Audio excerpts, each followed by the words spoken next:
और अब खबर विस्तार से। सूबे में वेंटिलेटर की किल्लत को देखते हुए उत्तर प्रदेश की राज्यपाल आनंदीबेन पटेल ने राजधानी के 5 अस्पतालों के लिए 30 वेंटिलेटर मंगवाए हैं, जिनमें से 7-7 वेंटिलेटर केजीएमयू और पीजीआई को मिले हैं। 5-5 वेंटिलेटर आरएमएल और कैंसर अस्पताल को मिले हैं। साथ ही 6 वेंटिलेटर बलरामपुर हॉस्पिटल को मिले हैं।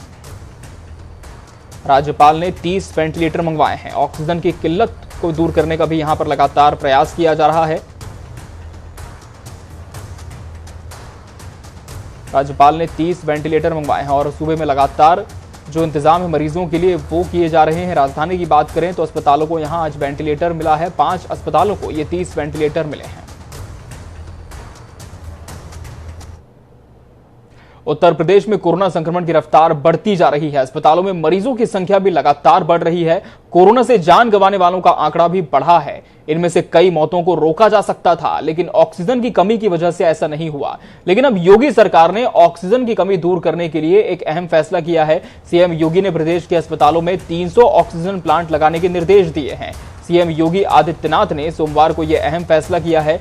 जानकारी के मुताबिक सीएम योगी ने प्रदेश के सभी अस्पतालों में 300 नए ऑक्सीजन प्लांट लगाने के निर्देश दिए हैं। इनमें से 61 प्लांट पीएम केयर्स फंड के जरिए लगाए जाएंगे। इसके लिए केंद्र सरकार को प्रस्ताव भेज दिया गया है।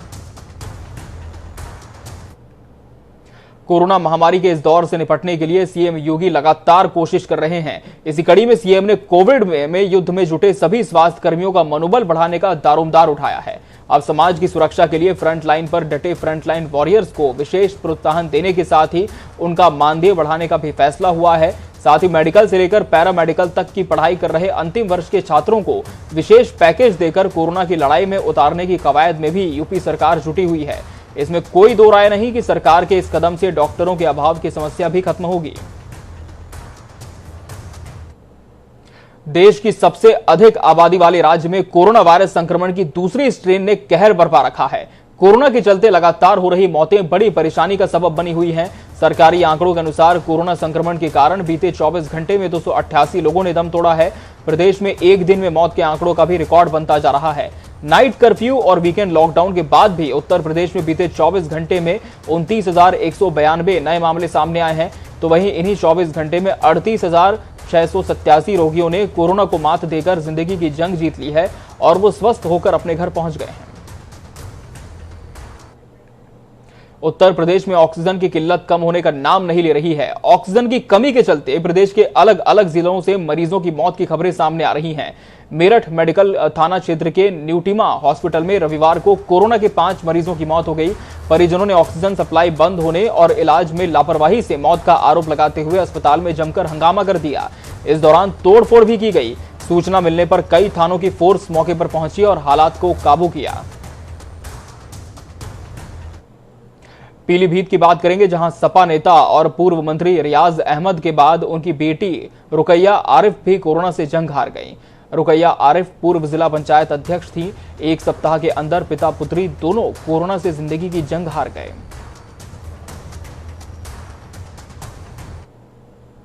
राजधानी लखनऊ में दिनों दिन सांसों का संकट गहराता जा रहा है। अब राजधानी के एक और अस्पताल ने ऑक्सीजन खत्म होने की जानकारी दी है। गोमती नगर स्थित सन हॉस्पिटल में ऑक्सीजन खत्म हो गई है और सबसे बड़ी बात यह है कि अस्पताल के प्रशासन ने सीएम से लेकर पीएम तक से मदद की गुहार लगाई, लेकिन कोई फायदा नहीं हुआ और अब हालात ऐसे हैं कि मरीजों की जान पर खतरा बरकरार है। फिलहाल मरीजों को दूसरे अस्पताल शिफ्ट करने की कवायद लगातार जारी है। उत्तर प्रदेश में 4 मई से सूबे की योगी सरकार बड़े स्तर पर टेस्टिंग का अभियान चलाने जा रही है। इसी के तहत प्रदेश भर के राजस्व ग्रामों में मेडिकल किट उपलब्ध कराई जाएगी और 4 दिनों तक लगातार कार्यक्रम चलाते हुए घर घर जाकर एंटीजन टेस्ट किया जाएगा। इस टेस्टिंग अभियान के दौरान खासतौर से उन पर ध्यान दिया जाएगा जिनके अंदर सर्दी जुकाम बुखार के लक्षण हैं। ऐसे लोगों को खोजकर उनका टेस्ट किया जाएगा। मौजूदा हालातों को देखते हुए ये अभियान काफी महत्वपूर्ण है।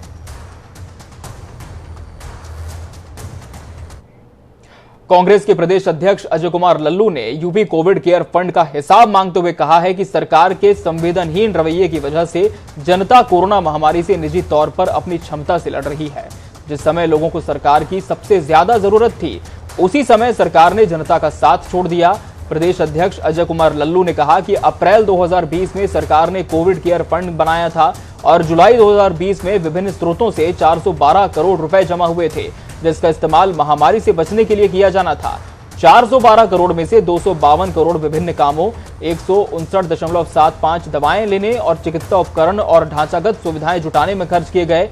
शेष 160 करोड़ रुपए कहां गए, इसका जवाब सरकार ने आज तक नहीं दिया। और तो और महामारी से लड़ने के लिए बनाए गए इस फंड का कोरोना की दूसरी लहर के समय में कुछ पता नहीं है।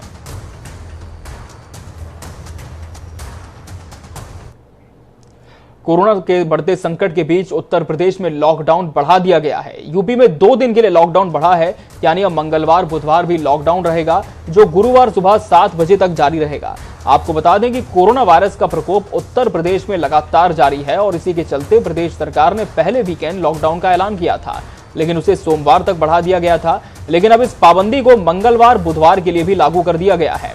इस लॉकडाउन के दौरान किसी भी व्यक्ति का बेवजह बाहर निकलना बंद होगा, बाजार बंद रहेंगे, साप्ताहिक मार्केट नहीं लगेगा। हालांकि जरूरी क्षेत्र के लोगों को छूट रहेगी और परिवहन भी जारी रहेगा।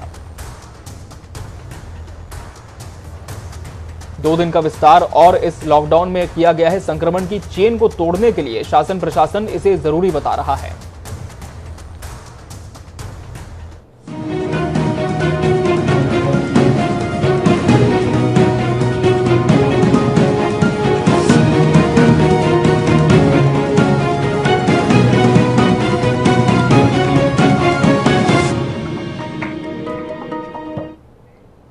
आपकी टीवी स्क्रीन पर चंद तस्वीरें आए, उसके पहले जरा माननीय सुप्रीम कोर्ट और हाई कोर्ट की गाइडलाइंस को याद करिए कि हम मतगणना को रोकने की याचिका को खारिज करते हैं। बस राज्य निर्वाचन आयोग हमारे सामने लिखित में मौजूदा गाइडलाइन की अनुपालना करे।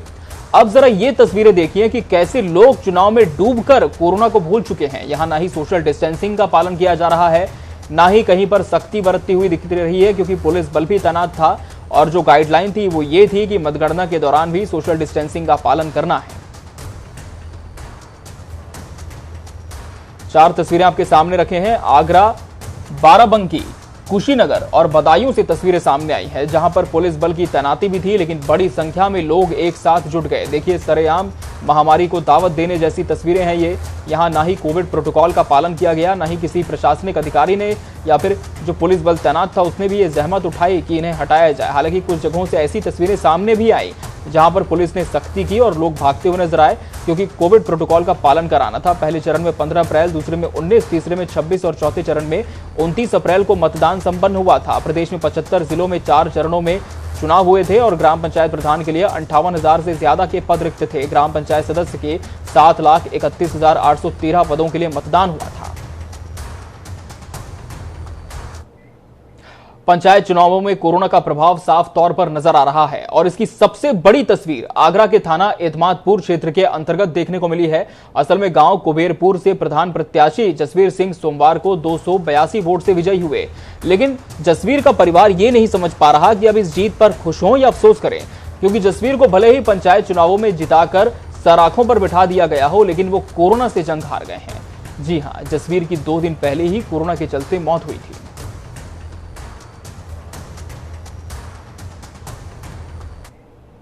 खबर गोरखपुर से है, जहां कोविड प्रोटोकॉल की धज्जियां उड़ाई गईं। आपको बता दें कि तबियत खराब होने के बावजूद मतगणना में लोगों का जमावड़ा देखने को मिला। वहीं मतगणना स्थल पर थर्मल स्क्रीनिंग के बाद एंटीजन जांच में कुल 87 कोरोना पॉजिटिव मरीज मिले। जिला प्रशासन ने सभी पॉजिटिव मरीजों को चिकित्सकीय परामर्श के लिए अस्पताल भेज दिया है।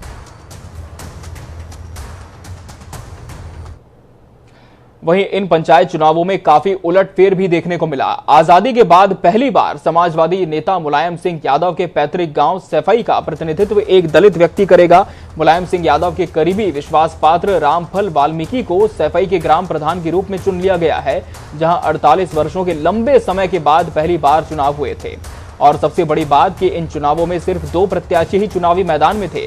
फिलहाल रामफल वाल्मीकि ने अपनी प्रतिद्वंदी विनीता को बड़े अंतर से हराया है। वाल्मीकि को कुल 3,877 वोट मिले हैं, जबकि विनीता को सिर्फ 15 वोट मिले हैं।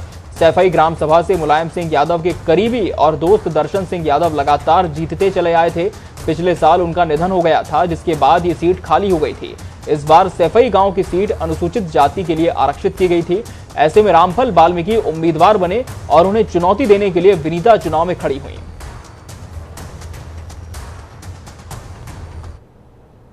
लखीमपुर खीरी में तमाम प्रतिबंधों के बावजूद मतगणना स्थल पर भारी भीड़ देखने को मिली। भीड़ को काबू में करने के लिए पुलिस को मजबूरन लाठी चार्ज करना पड़ा। जिले के फूल बेहड़ के मतदान स्थल पर भीड़ जमा हुई थी, जहां पर पुलिस को बल प्रयोग करना पड़ा और देखे किस तरह से फिर लोग भागते नजर आए। पुलिस ने पहले समझाने का प्रयास किया, लेकिन जब नहीं माने लोग तब मजबूरी में बल प्रयोग पुलिस को करना पड़ा।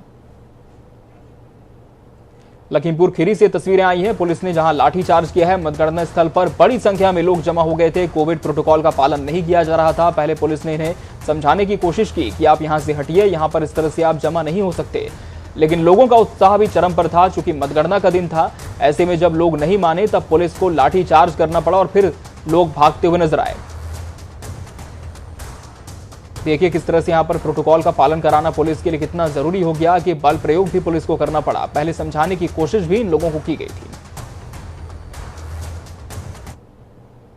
किसान आंदोलन का असर जिला पंचायत चुनाव नतीजों पर पड़ता नजर आ रहा है। अभी तक का जो रुझान सामने आया है उसमें मेरठ, सहारनपुर, बिजनौर या यूं कहें कि लगभग पूरे पश्चिम उत्तर प्रदेश में भाजपा और रालोद की सीधी टक्कर हुई है।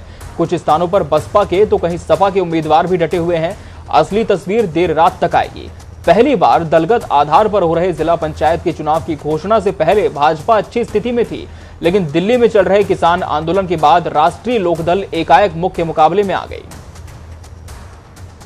परिणाम पर किसान आंदोलन का असर भी पड़ा है। जिस तरह से किसान आंदोलन भी लगातार जारी है, ऐसे में मेरठ में भाजपा को कड़ी टक्कर मिल रही है। मेरठ, बिजनौर, सहारनपुर में रालोद टक्कर दे रहा है। पंचायत चुनाव पर किसान आंदोलन का असर कहा जा रहा है।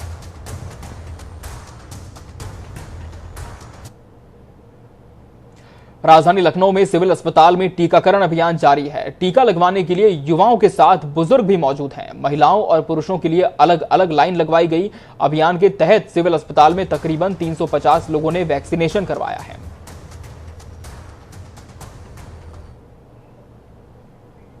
देश में लगातार तेजी से बढ़ते कोरोना संक्रमण को लेकर बहुजन समाज पार्टी की राष्ट्रीय अध्यक्ष मायावती ने कहा कि इस संकट की घड़ी में सभी दलों से राजनीति से ऊपर उठकर इस पर अंकुश लगाने के लिए काम करने की अपील की है। उन्होंने कहा कि अब तो यही समय की जरूरत भी है। पूर्व मुख्यमंत्री मायावती ने कोरोना वायरस के बढ़ते संक्रमण को लेकर सोमवार को 3 ट्वीट किए और कहा कि देश के सभी कोरोना वायरस संक्रमित कमजोर वर्ग के लोगों के इलाज का खर्च केंद्र सरकार वहन करे। इनको कोरोना वायरस की वैक्सीन मुफ्त में ही लगवाई जाए। मायावती ने यह भी कहा है कि दलगत राजनीति से ऊपर उठकर केंद्र सरकार से ये मांग करनी चाहिए कि कोरोना पीड़ित गरीबों का इलाज मुफ्त में हो तथा इनको कोरोना वैक्सीन भी मुफ्त में ही लगवाएं। साथ ही बीएसपी ये भी कह रही है कि केंद्र की सरकार इसका अनुरोध स्वीकार नहीं करती तो फिर भी सभी राज्यों को अपने गैर जरूरी खर्चों में कटौती करके इस पर पहल करनी चाहिए। और इतना ही नहीं, बल्कि यदि इस मामले में दलगत राजनीति से अलग हटकर सभी दल मिलकर आगे आकर जो भी पहल करते हैं तो फिर बीएसपी इसका स्वागत करेगी और इसमें हर संभव सहयोग भी करेगी। कहते हैं कि जज्बा और हौसले अगर बुलंद हों तो इंसान बड़ी से बड़ी मुसीबत से भी टकरा जाता है, और जब दिल में जुनूनियत की हद पर कर समाज सेवा हो तो क्या कहना। लखनऊ में लगातार गरीबों के लिए काम कर रही समाज सेवी एनुद्दीन अहमद की भतीजी समाज सेविका लेवी हुमायूं कोरोना महामारी के बीच लगे लॉकडाउन में गरीब मरीजों के तीमारदारों के लिए बड़ा सहारा बनी है। साथ ही वो लखनऊ के केजीएमयू में तीमारदारों की सेवा भी करती आ रही है। नन्ही लवी हुमायूं कोरोना महामारी के बीच रोज सुबह उठकर लोगों की मदद के लिए लगातार हाथ आगे बढ़ा रही हैं। नन्ही लवी निराशा की इस धुंध में उम्मीद की किरण के जैसी हैं। संक्रमण के इस काल में जब अपने भी मदद के लिए आगे नहीं आ रहे हैं, ऐसे में सहारनपुर के 2 युवा संचित अरोड़ा और राहुल झाम फरिश्तों के रूप में सामने आए हैं। बिना किसी जाति धर्म भेदभाव के ये दोनों कोरोना संक्रमण से मरने वाले लोगों को शमशान घाट तक पहुंचा रहे हैं और उनका अंतिम संस्कार करा रहे हैं। इन्होंने अपने नंबर सोशल मीडिया पर वायरल किए हैं और नंबरों पर साफ लिखा है कि अगर कोरोना संक्रमण से किसी की मौत हो जाती है और शव को कंधा देने के लिए कोई नहीं मिल रहा है तो हमें फोन करें। सहारनपुर के रहने वाले ये दोनों युवा अब तक कई शवों को कंधा दे चुके हैं और संक्रमण काल के इस दौर में इंसानियत की मिसाल बने हुए हैं। तो कोरोना काल के बीच में इस तरह की इंसानियत की भी तस्वीरें सामने आई है, जहां पर युवा ही मृतकों का सहारा बने हैं। अक्सर इस तरह से देखा जाता है कि जब कोविड से किसी की मौत होती है, कई बार ऐसा भी देखा है कि उनके परिजन सामने नहीं आते अंतिम संस्कार करने के लिए। ऐसे में उन्हें मुक्ति दिलाने के लिए ये युवा फरिश्ते के तौर पर सामने आए हैं और सोशल मीडिया पर अपने नंबर भी इन्होंने जारी कर दिए हैं ताकि कोई भी इन नंबरों से संपर्क करके इनकी मदद ले सके। उन लोगों का संस्कार मैं, मेरा मित्र राहुल जाम जी और गौरव कक्कड़ जी और ये हमारे सोनी शर्मा जी, हम चारों मिलके उनका दाह संस्कार कर रहे हैं। वो विपदा को देखकर हमने इसको जो है ये ठाना कि हर व्यक्ति इस समय त्राही त्राही हो रहा है, स्थिति इतनी ज़्यादा भयंकर हो चुकी थी, तो हमने ये अपना संकल्प लिया चारों भाइयों ने कि जो भी कोरोना से मृत्यु होगी, हम भाई अपने चारों इस विपदा में हर व्यक्ति के साथ खड़े हुए हैं। इन दिनों कोरोना की दूसरी लहर के कहर से चारों ओर त्राही त्राही मची हुई है। ऐसी परिस्थितियों में कोरोना संकट से उबरने के लिए राष्ट्रीय स्वयंसेवक संघ ने नई पहल शुरू की है। आरएसएस के निर्देशन में सरस्वती विद्या मंदिर इंटर कॉलेज माधापुरी में 20 बेड का कोरोना आइसोलेशन वार्ड बनाया जा रहा है, जिसका इस्तेमाल कोरोना के मरीजों के लिए किया जाएगा। इसकी जानकारी देते हुए आरएसएस के प्रचारक राजकिशोर जी ने बताया कि वर्तमान समय में कोरोना महामारी की वजह से देश और समाज संकट में है और राष्ट्रीय स्वयंसेवक संघ के स्वयंसेवकों ने सदैव समाज में लोगों के सुख दुख में भागीदारी का काम किया है। हम सब संघ के स्वयंसेवक कैसे चुप बैठे, इसके लिए शासन प्रशासन का सहयोग करते हुए और समाज की सेवा करने के लिए हम सब लोगों ने सरस्वती विद्या मंदिर इंटर कॉलेज माधोपुरी बहराइच में वहां पर 20 बेड का आइसोलेशन वार्ड आज से शुभारंभ करने की योजना है और उसको हम 3 बजे उसका उद्घाटन करने वाले हैं। उसमें भोजन की व्यवस्था और सारी चिकित्सा की संबंधी जो भी आवश्यकताएं हैं, शासन के परामर्शानुसार जो भी होगा उसको हम सब लोग मिलकर के करेंगे। फिरोजाबाद में अब कोरोना संक्रमित मरीजों को राहत की सांस मिलेगी, क्योंकि प्राइवेट अस्पताल ने ऑक्सीजन की सप्लाई के लिए ऑक्सीजन प्लांट लगाया है, जिसके चलते अब ओम हॉस्पिटल में मरीजों को ऑक्सीजन की किल्लत नहीं झेलनी पड़ेगी।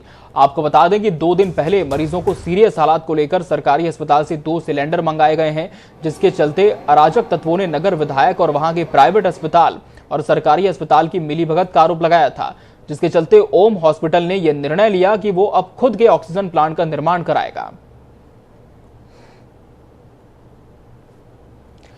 अब अस्पताल ने खुद का ही ऑक्सीजन प्लांट स्थापित कर लिया और फिरोजाबाद में ओम हॉस्पिटल में इसकी शुरुआत की गई है। पहले लगे थे कई सारे आरोप इस हॉस्पिटल के ऊपर, जिसके बाद अस्पताल ने खुद ही ये जिम्मेदारी ले ली और मरीजों को सांस देने के लिए, मरीजों की जान बचाने के लिए खुद के ही ऑक्सीजन प्लांट का निर्माण कर लिया। काफी सराहनीय पहल ओम हॉस्पिटल की है ये।